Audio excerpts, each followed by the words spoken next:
नमस्कार मंडळी, श्री स्वामी समर्थ।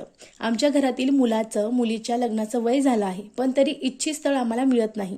आम्हाला इच्छित वर किंवा वधू पाहिजे आहे। आम्ही अनेक ठिकाणी बघितले, पण तरीही अगदी जुळता ते ठिकाण जे आहे ते आमच्या मनासारखं आम्हाला मिळत नाही। अगदी आम्ही खूप ठिकाण बघितले, पण तरी देखील आम्हाला इच्छित वर प्राप्ती होत नाही।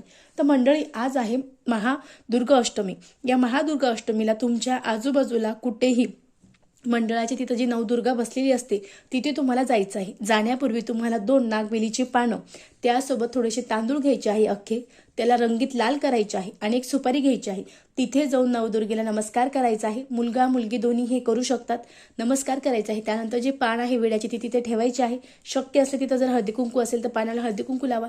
त्यानंतर जे आपण लाल केलेले अक्षत होते अगदी मुठभर, ते अक्षत त्यावर ठेवायचं आहे।